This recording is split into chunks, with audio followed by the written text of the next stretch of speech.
জয় হিন্দ দোস্ত from Assam home guard. আমাৰ অসমৰ গৃহৰক্ষী জোৱানসকলৰ চাকৰি নিয়মীয়াকৰণেই হওক বা আমাৰ দৰমহা বৃদ্ধিৰ ক্ষেত্ৰতেই হওক বা আমাৰ বয়স বৃদ্ধিৰ ক্ষেত্ৰতেই হওক বা আমাৰ ৰিটায়াৰ্ড হোৱাৰ পাছত কিবা এটা পাবৰ কাৰণে সক্ষম হ'বলৈ তাৰে ক্ষেত্ৰত হওক, আমাৰ অসমত গৃহৰক্ষী জোৱানৰ যিমানকেইটা সন্থা আছে, সন্থাকেইটালৈ মই অশেষ ধন্যবাদ যাচিছোঁ।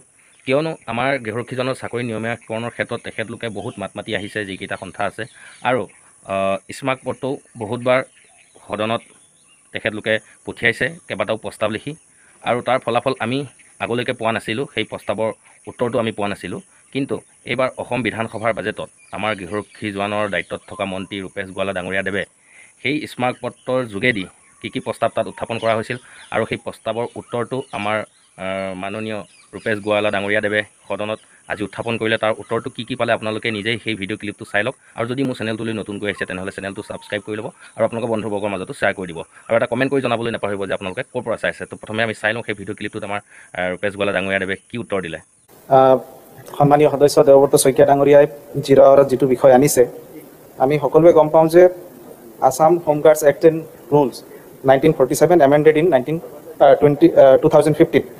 ইয়াৰ আধাৰত আমি হোমগাৰ্ডসকলৰ গোটেই বিষয়বস্তুবিলাক চোৱা চিতা কৰা হয়, তেওঁলোকৰ ডেপ্লয়মেণ্টৰ পৰা আৰম্ভ কৰি গোটেই বিষয়বিলাক চোৱা চিতা কৰা হয়।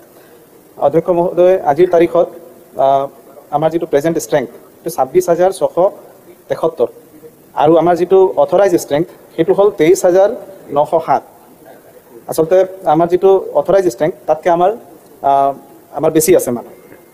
আৰু লগতে আমাৰ যিসকল হোমগাৰ্ড আছে তেওঁলোকক বিভিন্ন ধৰণৰ কামত নিয়োগ কৰা হৈছে। আমাৰ আণ্ডাৰ SP আৰ্মড এণ্ড আনআৰ্মড আমাৰ 10,500 আছে। আমাৰ অন্যান্য এজেঞ্চিবিলাকত 6,854 গৰাকীক নিয়োগ কৰা হৈছে। টোটেল ডেপ্লয়মেণ্ট আমাৰ 17,354। আৰু এই ডেপ্লয়মেণ্ট যাতে ভালদৰে হয় তাৰ কাৰণে ডেপ্লয়মেণ্টৰ এটা পৰ্টেলো কৰা হৈছিল, যাতে সকলোৱে 6 মাহৰ অন্তৰালত যাতে নিয়োগ বুলি ক'ব নোৱাৰি, ডেপ্লয়মেণ্টৰ যাতে সুবিধা পায়। এটা সময়ত সেইটোৰ ক্ষেত্ৰতো ডিছক্ৰিমিনেশ্যন আছিল, মানে যিসকল কৰিয়ে আছে, যিসকল কৰিবলৈ সুযোগ পোৱা নাই তেওঁলোকে কৰাৰ কেতিয়াও সুযোগ নাপায়, তেনেকুৱা ধৰণৰ অসুবিধাবিলাক আছিল। আৰু সেইকাৰণে এটা পৰ্টেল কৰা হ'ল যাতে সকলোৱে যাতে ডেপ্লয়মেণ্টৰ সুবিধা পায়।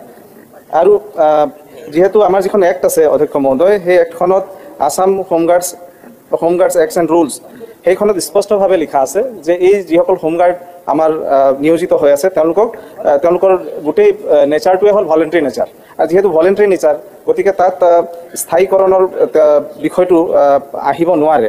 এই আমাৰ যি ভলেণ্টিয়াৰসকল, আমাৰ হোমগাৰ্ডৰ যিটো সংগঠন আছে, সেই সংগঠনে কেইবাবাৰো তেওঁলোকৰ স্মাৰকপত্ৰৰ যোগেদি আমাৰ বিভাগত তেওঁলোকে আবেদন নিবেদন কৰিছে, আৰু তাৰ উত্তৰো স্পষ্টভাৱে বিভাগৰ তৰফৰ পৰা দিয়া হৈছে। তেওঁলোকে 3টা বিষয় আনিছিল। প্ৰথম বিষয়টো তেওঁলোকৰ আছিল তেওঁলোকৰ বয়সৰ যিটো সীমা, সেই কথাটো তেওঁলোকে আনিছিল।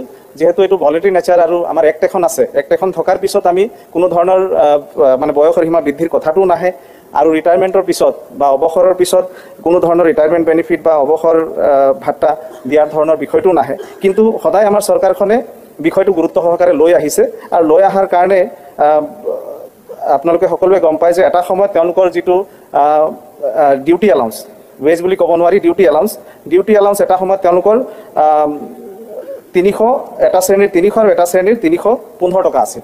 বিষয়টো গুৰুত্ব সহকাৰে লোৱাৰ বাবে আমাৰ চৰকাৰৰ দিনতে 19 অক্টোবৰ 2022 তেওঁলোকৰ ৱেজ বৃদ্ধি, তেওঁলোকৰ যি ডিউটি এলাউন্স সেইটো বৃদ্ধি কৰা হৈছে, আৰু বৃদ্ধি কৰি পেলাই পাৰ ডে 767 টকা কৰা হৈছে, আৰু তেওঁলোকে গোটেই মাহটোত 23,010 টকা পাবলৈ সক্ষম হৈছে। আৰু বিষয়টো তেওঁ আমাৰ মিনিষ্ট্ৰী অফ হোম এফেয়াৰ্ছৰ যিখন মিটিঙৰ কথা তেওঁ কৈছে, তাৰ পৰৱৰ্তী সময়ত এই মাৰ্চ মাহৰে 5 তাৰিখে এখন হৈ গৈছে। বিষয়টো বিবেচনাধীন। যদি তাত কিবা চেণ্ট্ৰেল এক্ট আহে বা তাত যদি কিবা সংশোধনী হয়, তেতিয়া নিশ্চয় আমি তাৰ আধাৰত ভিত্তি কৰি পেলাই আমাৰ ইয়াতো আমি সেইমতে সংশোধন কৰি আমি আগবাঢ়ি যাব পাৰিম। গতিকে এইখিনি কথা মই স্পষ্ট কৰিম। ইতিমধ্যে আপোনালোকে গম পালে 5 মাৰ্চত হোম এফেয়াৰ্ছৰ যিখন মিটিং হৈ গ'ল বুলি অলৰেডি আমাৰ ৰূপেশ গোৱালা ডাঙৰীয়াদেৱে ক'লে, আৰু সেই মিটিঙৰ এতিয়াও বৰ্তমান বিবেচনাধীন হৈ আছে। এতিয়ালৈকে কোনো ৰিজাল্ট অহা নাই। যদি সেই মানে হোম এফেয়াৰ্ছৰ ফালৰ পৰা যদি কিবা ৰিজাল্ট আহে, চেণ্ট্ৰেলৰ ফালৰ পৰা যদি কিবা এক্টখনৰ বিষয়ে যদি কিবা সংশোধনীৰ কাৰণে যদি কিবা প্ৰস্তাৱ আহে, তেতিয়া আমাৰ মন্ত্ৰী ৰূপেশ গোৱালা ডাঙৰীয়াদেৱে কৈছে যে সেইমতে আমাৰ অসম চৰকাৰৰ ফালৰ পৰা সেই কামখিনি আগবঢ়াব। তেতিয়ালৈকে আমি অলপ ধৈৰ্য ধৰিব লাগিব, আৰু কিমানো ধৈৰ্য ধৰিম। তথাপিতো আমি সেই সদনৰ আমাৰ ৰূপেশ গোৱালা ডাঙৰীয়াদেৱে কোৱা মতে আমি অলপ ধৈৰ্য ধৰোঁ, আৰু সেই বিবেচনাধীন হৈ আছে মিটিংখন কেতিয়া কি হ'ব আমি কোনো গম নাপাওঁ। তেতিয়ালৈকে আমি অলপ ৱেইট কৰিব লাগিব। তেতিয়ালৈকে আমি চাওঁ কি হয় কি নহয়, তাৰ পৰৱৰ্তী কি হয় আমি সকলোৱে ভাবিব লাগিব। সিমানে আছিলে ভিডিঅ'টো আজিলৈ। জয় হিন্দ, জয় ভাৰত।